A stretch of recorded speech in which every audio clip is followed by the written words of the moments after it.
E eu falei para vocês aqui no primeiro domingo desse mês, que nós estamos tratando a respeito de honra e de honrar, que a honra traz consequências. Amém? E nós vamos ver juntos aqui que as consequências de honrar e de ser honrado são do reino de Deus. Amém? Honra libera o poder de Deus que esmaga a cabeça do inimigo. Honra traz o poder de Deus que esmaga a cabeça do inimigo.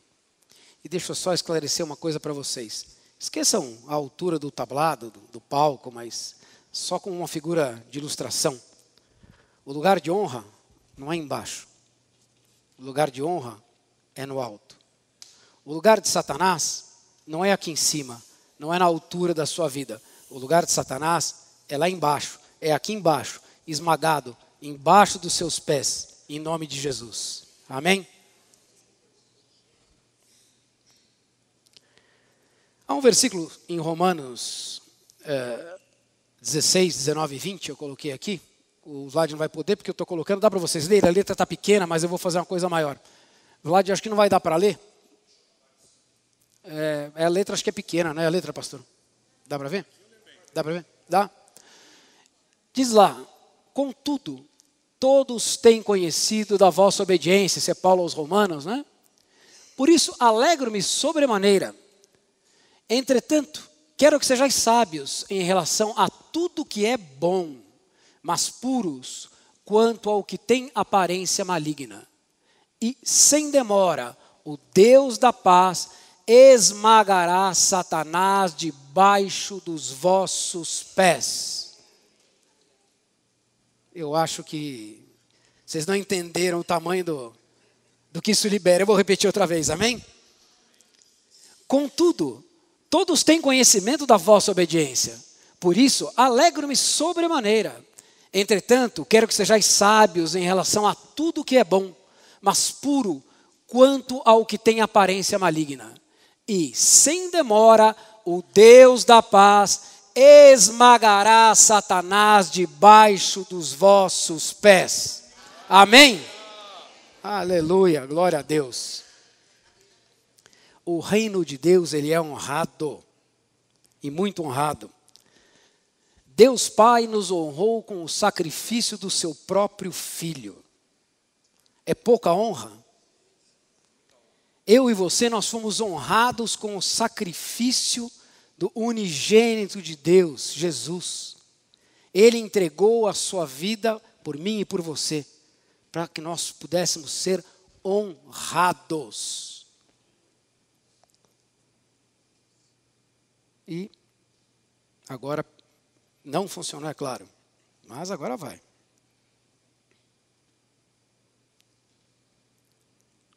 E por último, se ele obedecer, amém? Bom, não vai obedecer. Paciência, né, que nós vamos fazer. Eu coloquei aqui o seguinte, ele vai sair de algum jeito. Apple TV. Agora ele pifou, não sai nada, hein? Aleluia! Glória a Deus.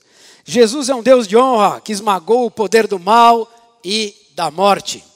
Amém? Glória a Deus. Vamos ver se ele volta no ar. Honrar traz consequências surpreendentes. E quando nós praticamos honra aos santos do Deus Altíssimo, nós somos abençoados. Em Mateus 6, 33, 34, diz assim: buscai, pois, em primeiro lugar o seu reino e a sua justiça, e todas essas coisas vos serão acrescentadas. Portanto, não vos inquieteis com o dia de amanhã, pois o amanhã trará os seus cuidados. Basta ao dia o seu próprio mal. Vocês vão entender isso aqui tudo já já, tá? Vão guardando para vocês entenderem onde eu quero chegar. Porque o reino é um lugar de autoridade, um lugar de ordem e um lugar de submissão. E é um lugar de coragem, um lugar de fé, de honrar e de ser honrado. O reino não é um lugar para desonra, medo e incredulidade. E é o lugar onde o inimigo é envergonhado e esmagado. Nós cantamos aqui hoje um cântico novo, cantamos nesse último cântico. O reino de Deus se manifesta sobre a nossa vida. O reino de Deus se manifesta sobre a vida dessa igreja, sobre as famílias dessa igreja, em nome de Jesus. E quando nós estamos no reino de Deus, nós somos honrados e nós honramos. Amém?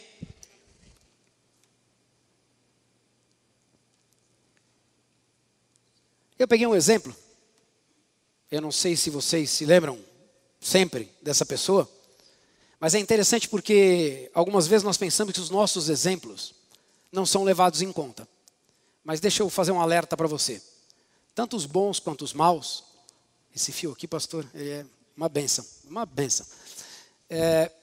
Os nossos exemplos são muito, muito levados em conta. E levados em conta por pessoas que nós muitas vezes não nos damos conta. As pessoas leem em nós muito mais do que aquilo que nós falamos. Muito mais do que aquilo que muitas vezes nós queremos transmitir.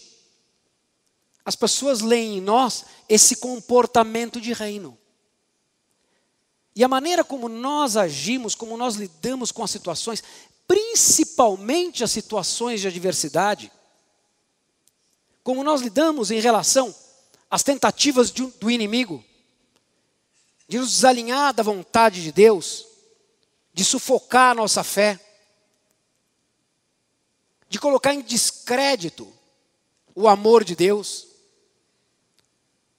Como cada um de nós lida com os enfrentamentos da vida, gera exemplos, geram histórias. E necessariamente elas não precisam que o nosso nome em especial seja lembrado. Não precisa que seja o exemplo da Lília, o exemplo do Roberto, o exemplo do Arles, o exemplo da Dorli, o exemplo do Mituro. Não. Essa mulher, em quem nós vamos hoje meditar, ela é simplesmente citada adotando o nome da cidade onde ela residia, onde ela morava. Nós a conhecemos como mulher sunamita, mas nós não sabemos o nome dela. Pode ser que as pessoas não saibam o seu nome. Pode ser que elas até saibam, mas não lembrem. Quem sabe te chama de paulista, ou de baiano, ou de sergipano, não sei. Mas se o exemplo desse paulista, desse baiano e desse sergipano trouxerem o reino de Deus na sua vida e na vida das pessoas com quem você tem contato, Deus estará sendo honrado. Amém? Deus estará sendo honrado. E honra traz consequências. Lá em 2 Reis, você pode anotar, nós vamos ler aqui alguns versículos, depois você pode ler. 2 Reis, aliás, leia a Bíblia, né? E ler 2 Reis vai ser uma boa leitura. Lá no capítulo 4, a partir do versículo 8, nós encontramos esse ótimo exemplo que eu estou tentando aí compartilhar com vocês. É a história da mulher sulamita, que ocorreu aproximadamente entre 874 e 772 a.C., época em que apareceu no Reino do Norte de Israel. O pastor Roberto falou sobre isso semana passada, né? O profeta Eliseu, que foi discípulo de Elias. E uma das histórias mais impactantes para mim, essa história dessa mulher é uma coisa realmente interessante, para mim uma das mais impactantes da Bíblia, é sobre essa sunamita. Como eu disse, uma mulher de nome desconhecido, mas que com o seu testemunho de vida atravessou os tempos, os milênios, né? E um verdadeiro exemplo de honra. De novo o negócio deu pau. Amém. Mas o nome pelo qual conhecida vinha da cidade de Sunem, que traduzido, eu vou contar aqui para vocês rapidamente, porque quem entende o contexto entende melhor o texto, tá bem? E essa cidade de Sunem significa declive. Ela estava localizada em uma elevação de terras a 5 quilômetros ao norte de Jezreel. E, vamos lá de novo. De Sunem se contemplava toda a planície de Jezreel, uma rica área agrícola. E muitos fazendeiros moravam nesse vale de Jezreel. E o solo era extremamente fértil. E ele favorecia o crescimento dos grãos, proporcionando grandes colheitas. O que acentuava o contraste entre a fertilidade do local com a infertilidade dessa mulher sunamita. Então ali era um lugar onde tudo que se plantava, dava. Tudo que você plantava, produzia em abundância. E os que ali plantavam eram financeiramente bem. Eram pessoas bens.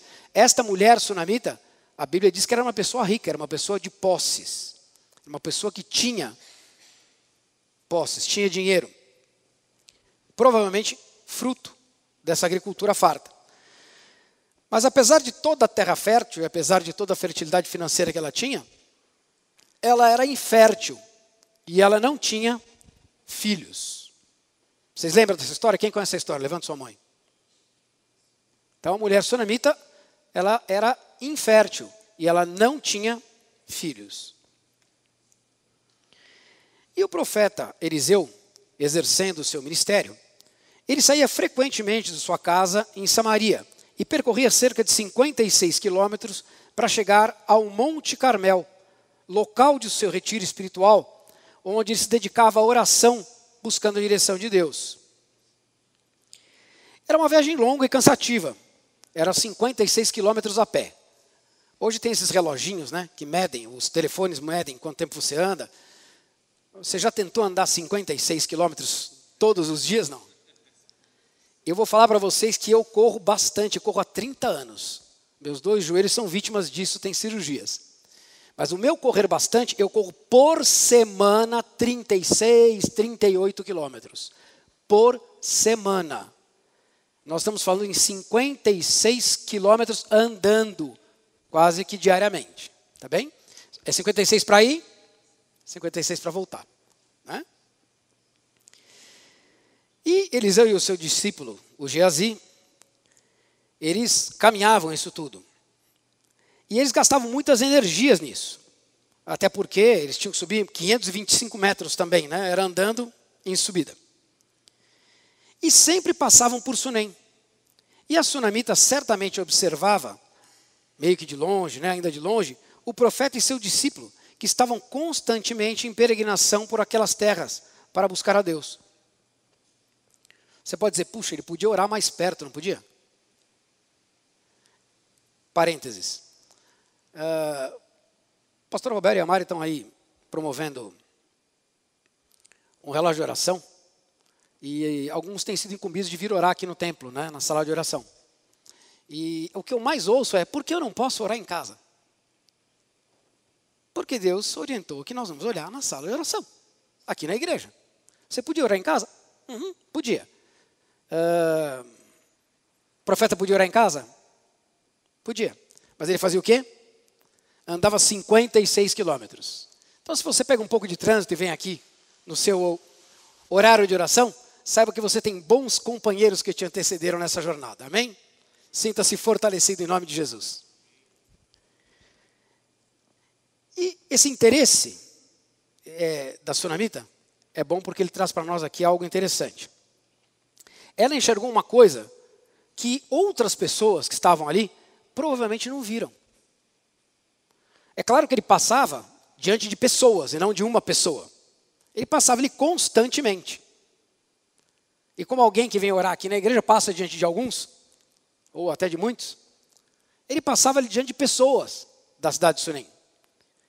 Mas ela enxergou nele algo diferente do que essas pessoas enxergaram. E por que nós podemos constatar isso? Exatamente pela forma como ela passou a tratar o profeta. Diferentemente das outras pessoas, que também tinham condição financeira e certamente a oportunidade de abençoar a vida de Eliseu, era uma cidade, como eu disse, próspera, de habitantes prósperos, elas podiam oferecer uma refeição, podiam oferecer uma água, podiam oferecer um lanche, podiam oferecer um lugar de descanso, enfim, podiam oferecer água para lavar os pés, podiam oferecer inúmeras coisas. Mas é o que nós sabemos, ninguém algum dia sequer prestou atenção nesse vai e vem do Eliseu. Mas ela prestou. E ela prestou, e ela não ficou parada. Ah, olha, eu vejo que é um homem de Deus. E ficou parada, sem atitude. Não. Ela se dispôs a honrar o homem de Deus.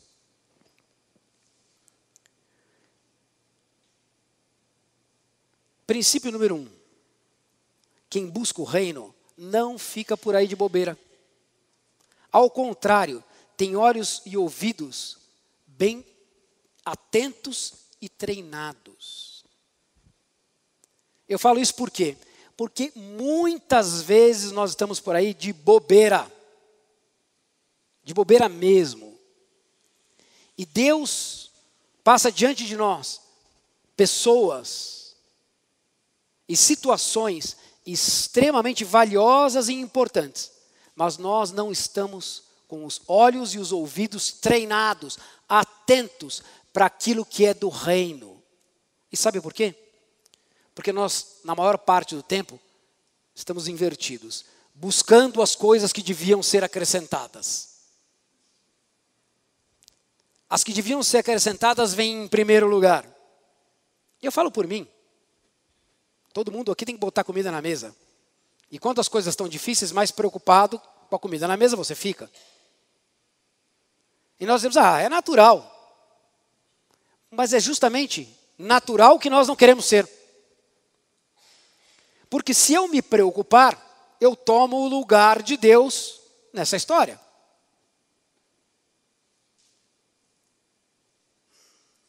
Se eu assumir o reino na minha vida, na vida da minha família, e olhar para as coisas, para as situações, para as pessoas que passam diante de nós, com os olhos de reino, aquelas coisas que me tiravam o sono, que me preocupavam, que pré-ocupar é se ocupar daquilo que de fato ainda nem aconteceu. E cabe a cada dia o seu próprio mal. Vamos deixar que um dia aconteça de cada vez. Vamos deixar que Deus cuide de todos eles. E se você orar de manhã e disser, Senhor, que eu hoje não te atrapalhe, eu diria que é um tremendo de um devocional. Parasse por aí já estava bem bom. Buscai primeiro as coisas do reino de Deus. O que a sunamita fez? Olhou para Eliseu e buscou primeiramente o quê? Reino de Deus. E reino é o quê? É um lugar de honra. E eu reconheço que este é um homem de Deus. E eu honro a Deus quando eu honrar a vida desse homem. Nós não podemos ficar por aí de bobeira. Quem fica de bobeira, muitas vezes perde a oportunidade de ser abençoado, honrando. Muitas vezes perde a oportunidade de ser abençoado sendo honrado. Amém? E certo dia passou Eliseu por Sunem, onde se achava uma mulher rica, como eu disse, a Bíblia declara isso, que é a sunamita, a qual o constrangeu a comer pão. Quando eu leio constrangeu e eu pego todas as traduções, veja bem, ela não chegou assim, passou o Ares, Ares, vamos comer um pãozinho? Não, obrigado, não quero te incomodar, vou seguir meu caminho, tenho que orar. Eu não sei para você o que é constranger, mas eu sou de descendência libanesa. Minha esposa, já disse para vocês milhares de vezes, é pai e mãe. E minha sogra era libanesa da libanesa. E eu sei o que é constranger um sujeito a comer qualquer coisa. Doli me ajuda, mas era quermele, que é por mim, eu explodia. Porque ela não perguntava, ela constrangia, você comia até explodir. Ela considerava que o fato de perguntar para você se você queria comer ou se você queria mais, uma desonra a você. Porque quem vai te alimentar e quem vai te servir, vai fazer isso até que você exploda, que você diga, chega, pelo amor de Deus.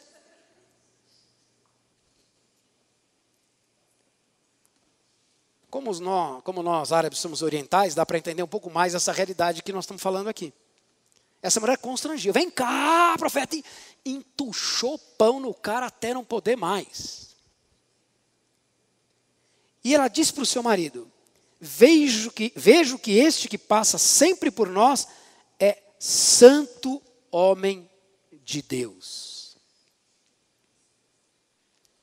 Quantas vezes homens de Deus passam pela sua vida e você nem sequer reconhece isso na vida dele? Quantas vezes você exerceu a oportunidade de honrar um homem de Deus? Quer que eu seja mais claro? Entuxa comida bastante nos homens de Deus. Bastante. Ó, mesmo magrinho, soca comida. Honre. De alguma forma, honre. Primeiramente, reconhecendo. Porque muitas vezes nós deixamos passar isso. E eu ministro sempre quando falo de autoridade. A autoridade não é a pessoa que você escolhe para ser autoridade. Nem aquela que você elege a autoridade. A autoridade é aquela que Deus institui. E você reconhece. E você reconhece porque ela é autoridade independentemente da sua opinião. Porque Deus separou dessa forma. E você só vai honrar a Deus quando você honrar a autoridade delegada. Amém? Foi isso que a sunamita fez. Ela podia parar pelo pão, mas não. Princípio número 2. Os que vivem o reino de Deus têm um coração desejoso por honrar. E ainda mais os que estão em posição de autoridade. Recebam bem. Não percam nunca a oportunidade de honrar aqueles a quem Deus colocou como guarda-chuva, como telhado sobre a sua vida. Porque eles zelam por você. E a Bíblia diz que tem 2 formas de eles fazerem isso. Eles podem fazer simplesmente porque fazem, ou podem fazer por alegria. Cabe a você. Honre-os, para que façam com alegria e você também seja honrado. Amém? A sunamita teve esse discernimento no espiritual. Como eu disse, no natural, a gente continua olhando para as coisas que têm que ser acrescentadas. Existe alguém aqui que tenha coragem de levantar sua mão e dizer assim: eu não tenho nada para ser acrescentado? Tem alguém? Não, né? E a gente está ali no natural, acrescentando. E quando não tem, a gente cria. A gente acrescenta o que precisa ser acrescentado. Amém? Mas a sunamita estava ali, com visão espiritual. E a sua atitude de ajudar o profeta Eliseu e a Geazi refletiu o zelo e o amor a Deus que nós cantamos e ministramos aqui no começo, que ela possuía no seu coração. Ela era uma mulher bondosa e hospitaleira. E as Escrituras mostram que no passado, através da hospitalidade, alguns hospedaram sem saber anjos. Eu vou dizer uma coisa para você. Você receber pessoas é uma delícia. É uma coisa muito gostosa. Se você ainda não encontrou prazer nisso, experimente, exercite. É muito bacana, mas muito gostoso. Ainda ontem em casa nós recebemos os pais da Renata. O Felipe está noivo, né? Vão casar. Não foi nada especial não. A Mari só simplesmente fez um charuto de folha de uva e se lembrou que os pais dela gostavam. E aí, como o árabe não para no que fez e outras tantas coisas ela criou com a mão dela e comemos até sair comida pelo ouvido. Amém? Mas o nosso intuito, o nosso desejo era honrá-los. Honrar a vida deles. E nós os servimos com o nosso melhor. Quando a gente recebe pessoas, eu não sei que tipo de louça ou de talher você tem em casa, mas aquela que fica guardada para quando você morrer ser distribuída para a posteridade, não serve para nada, amém? Senão para honrar as pessoas que vão na sua casa. Então quando você vai receber alguém, a todos, principalmente as autoridades, baixa tudo, baixa a louça, baixa aquele cristal que estava empoeirado faz 20 anos, põe tudo para fora. Vão dizer que é ostentação, amém, amém, é louvor, ostentação. Honre a pessoa, bota a prata, sei lá qual é a qualidade da sua louça, não importa. Limpa, põe o negócio em ordem, põe aquela mesa bonita, aquela coisa que é prazerosa, que a pessoa olha e fala assim, uau! Honrar, eu diria para você que é mais prazeroso do que ser honrado. É uma delícia quando você pratica isso. Porque Deus traz uma alegria no seu coração que ninguém mais pode recompensar de outra forma. Então, se você não tem o hábito, crie, faça, comece, pratique. Tem gente que tem casa para guardar. Eu me perdoe a franqueza, mas alguns dizem assim, minha casa é muito pequena. Senta no chão. Abre a porta, melhora o espaço. Vamos que vamos, junta todo mundo. Honre as pessoas. Hospitalidade.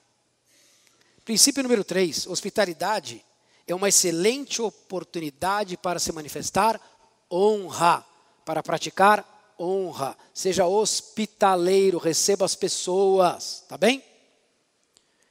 E às vezes, olha, tem surpresas.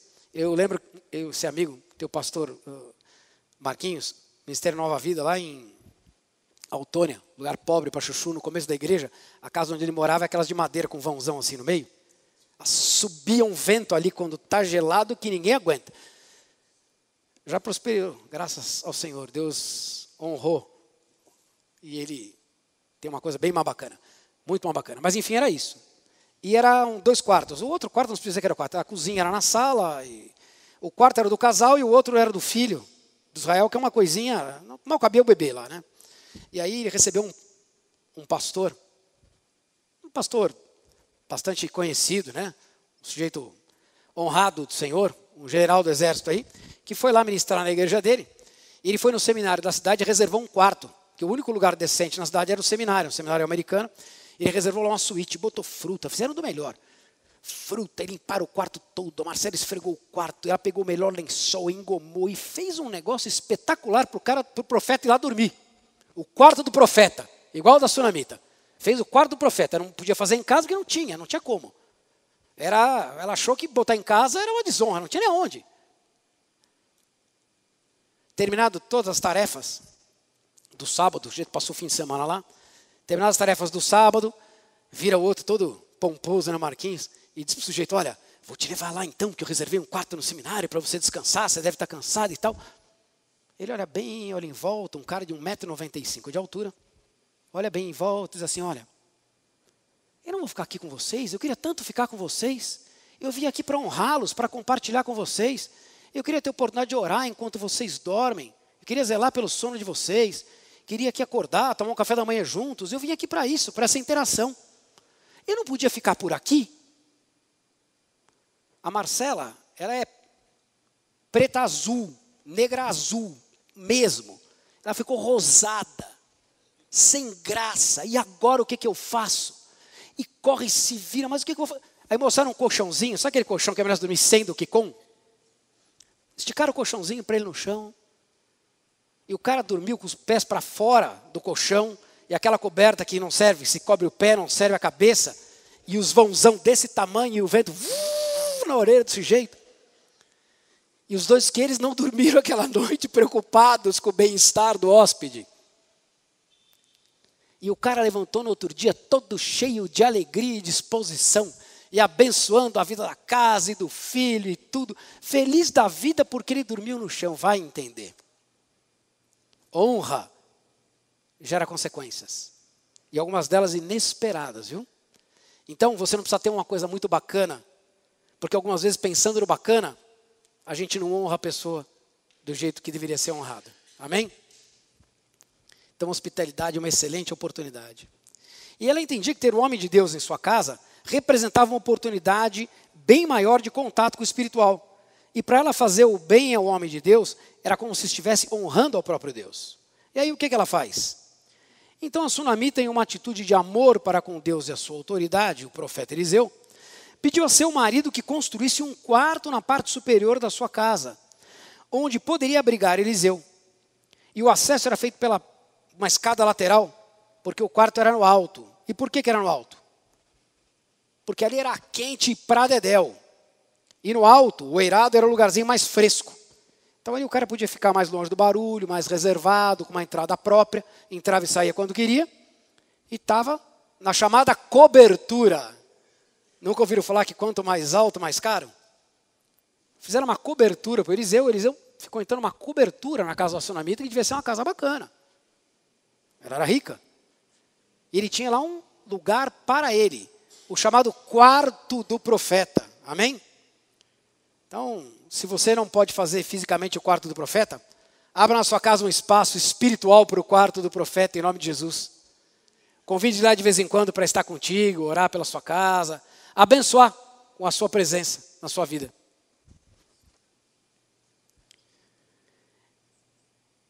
E ela pôs os seus bens a serviço do Senhor, pois para a sunamita as coisas espirituais elas eram de grande valor e importavam mais do que as materiais. Mas o Eliseu, vendo essa dedicação, ele fez uma última prova de fé. E ele ofereceu recompensas materiais de honra à sunamita. Você pode ler isso lá na 2 Reis 12, 13. E você vai ver que ela recusa. Ela diz, não, eu estou na minha terra, estou na minha casa. Eu não preciso de nada, como quem dizendo, está tudo bem, você está aqui, está tudo certo. Fazendo um parênteses rápido aqui. Muitas vezes nós hospedamos e nós honramos e nós recebemos e nós, de alguma forma, honramos o homem de Deus, a autoridade de Deus, a autoridade delegada de Deus, mas nós fazemos isso com uma certa esperança de que as demais coisas nos serão acrescentadas, amém? Até porque as demais coisas estão fazendo muita falta, amém? E aí eu honro, esperando o quê? Algo em troca.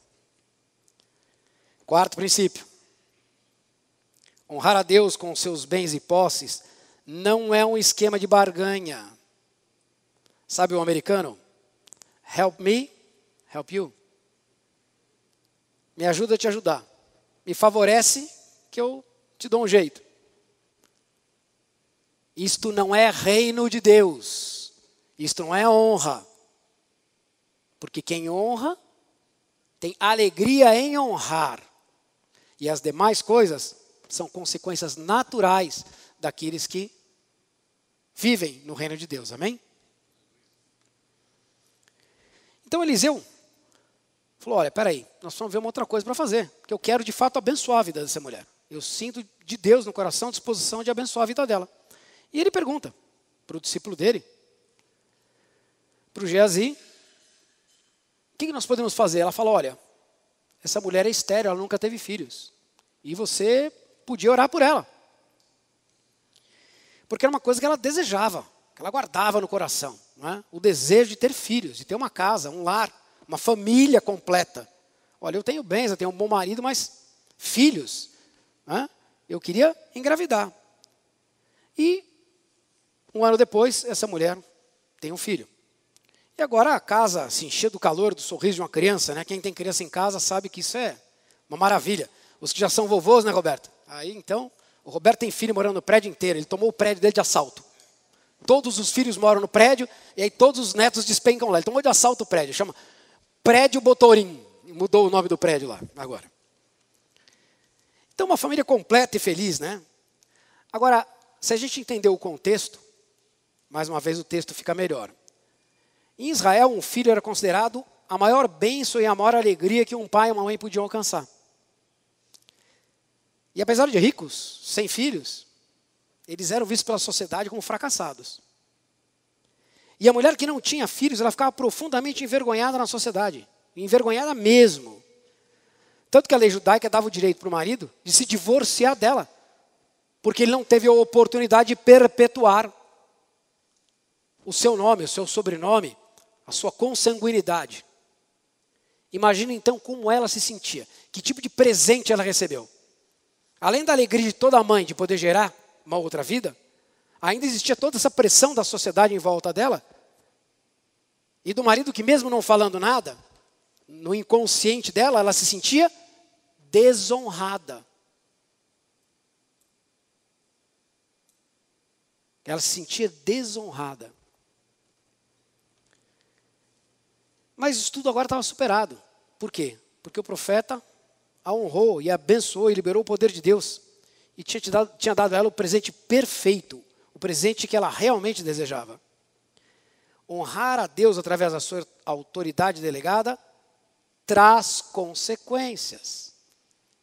Apesar de que não é uma barganha, lembra? Amém? Mas toda vez que a fé é provada, tem uma música que diz, né? Toda vez que a nossa fé é provada, temos a chance de crescer um pouco mais. Agora vamos às montanhas e vales da Sunamita, né? Estava tudo bem, tudo tranquilo, tudo muito bom. O filho era uma bênção, cresceu forte, bem educado. Fez o que era esperado na sociedade judaica da época, se dedicou aos negócios do pai, e estava ali alegre, honrando o pai, trabalhando com ele. E o negócio lá, como eu disse, é quente, o sol é ardido. E o rapaz estava lá debaixo do sol com o pai, um dia trabalhando, e começou, ai minha cabeça, ai minha cabeça, ai minha cabeça, ai minha cabeça. E o ai minha cabeça foi apertando. E aí, 2 Reis 4, né? Diz assim: e crescendo o filho, sucedeu que um dia saiu para trabalhar com seu pai, que estava com os segadores. E disse a seu pai, ai minha cabeça, ai minha cabeça. Então disse a um moço, o pai, né? Leva-o à sua mãe. E o menino é levado à sua mãe. E depois de algum tempo ele morreu.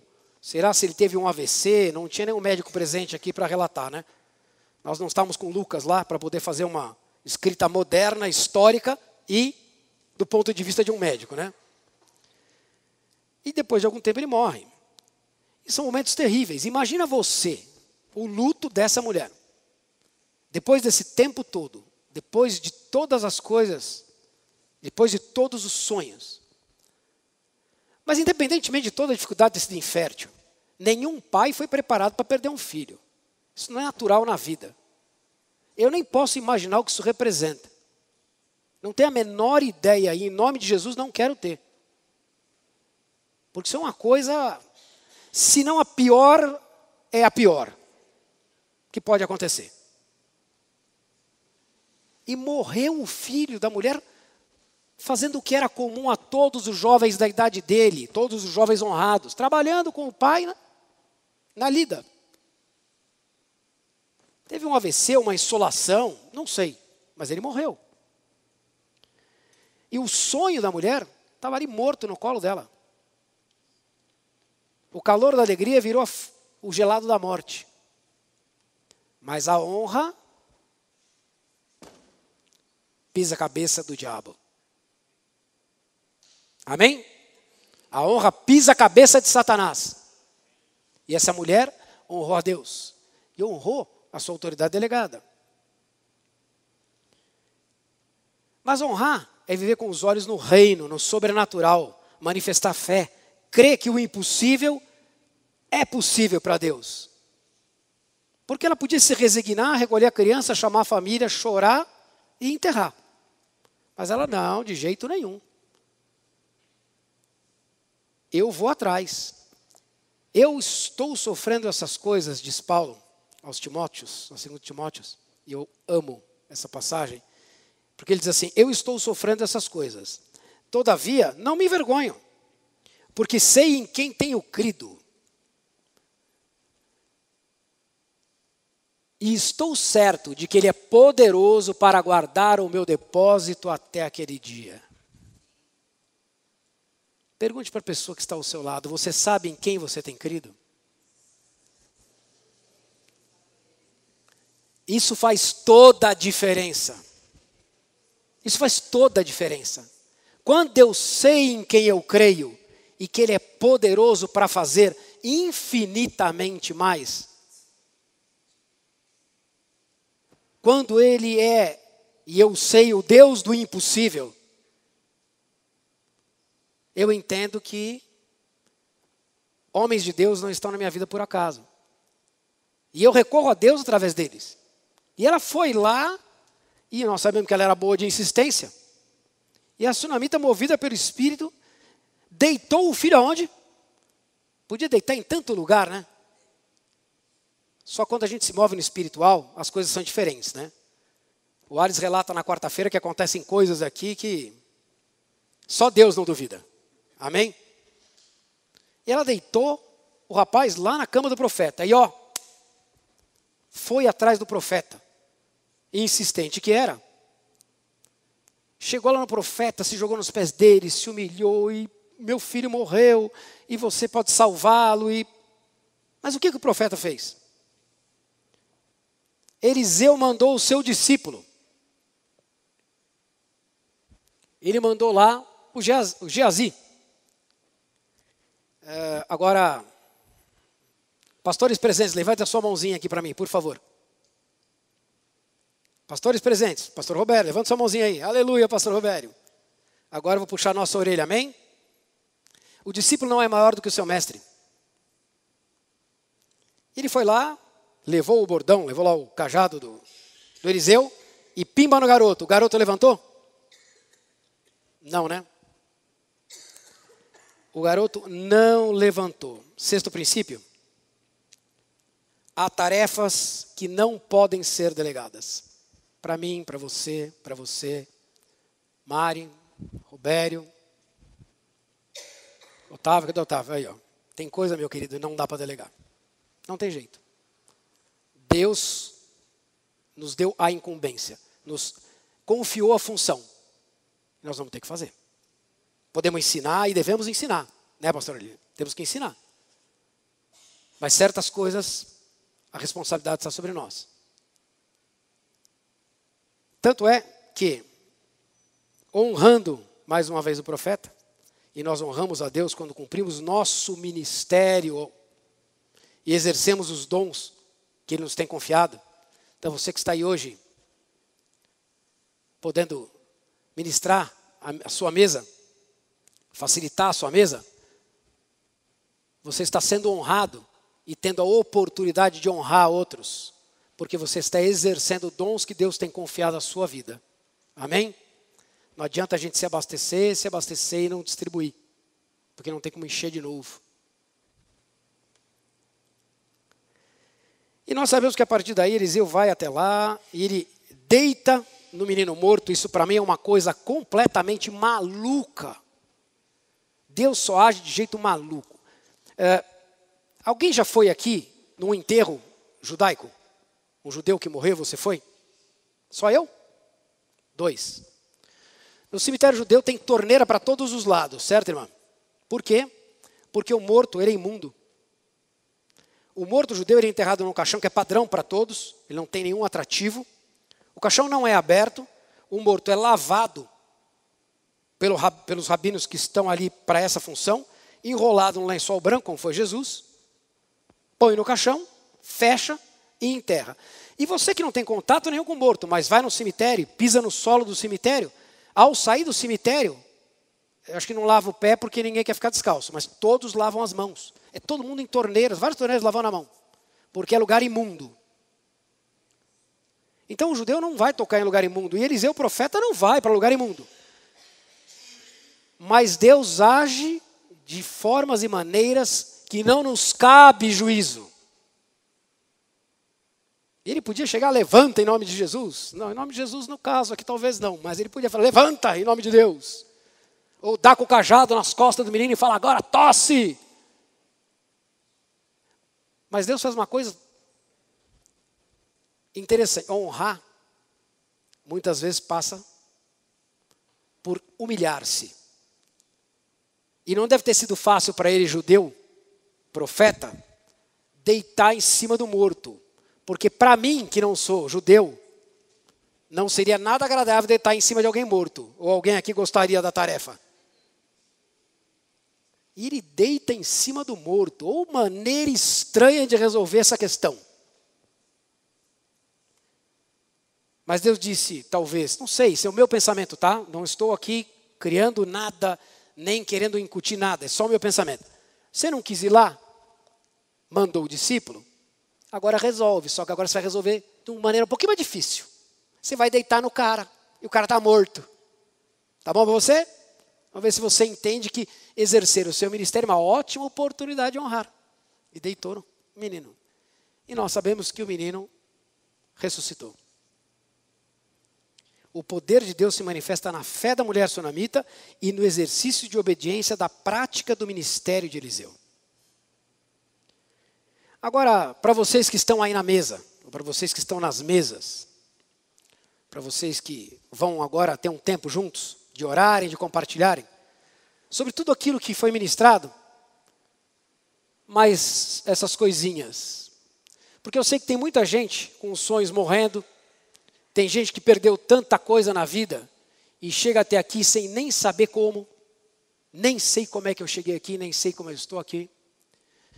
Talvez o seu sonho esteja esquecido no passado e você já nem se lembra mais o que é poder sonhar, preso à realidade e aos problemas. Quem sabe o seu sonho é ver aquela pessoa amada ou o seu familiar transformado, ressuscitado espiritualmente. Alguns que conheceram a palavra, mas que estão por aí, Deus sabe onde. Ver ele liberto, e alguns libertos de outros males, libertos de drogas, de vícios, de pecado. Mas o que eu quero hoje é fazer um convite a todos nas mesas para tomar uma decisão. Olhar para essa mulher sunamita que decidiu firmemente que não aceitaria a morte da promessa de Deus na sua vida e partiu num longo caminho até o profeta. Mas ela fez isso baseada em honra, em reconhecimento de Deus, da autoridade de Deus. Então, para você também que está na mesa, honre a pessoa que vai ministrar a sua mesa. Reconheça que Deus age e pode agir através da vida dela hoje e mudar toda a tua escrita. Porque honrando, consequências virão. E Deus é um Deus abençoador. O caminho da restauração é longo e difícil. E o primeiro passo da sunamita foi a transformação dela mesma. Ela resolveu confiar em Deus e se dedicar a honrar em amor, quando ainda nem tinha a perspectiva de ter um filho. Aliás, Jesus sempre alertou os seus discípulos que a maior arma para vencer o mundo é o amor. Resolva amar. Renuncie à violência, renuncie às discussões, renuncie aos desentendimentos e tenha atitudes de amor. Perdoe, abrace, transmita calor humano e vida, honre. E honre a todos, todos os dias. Honrar pisa a cabeça de Satanás. Amém?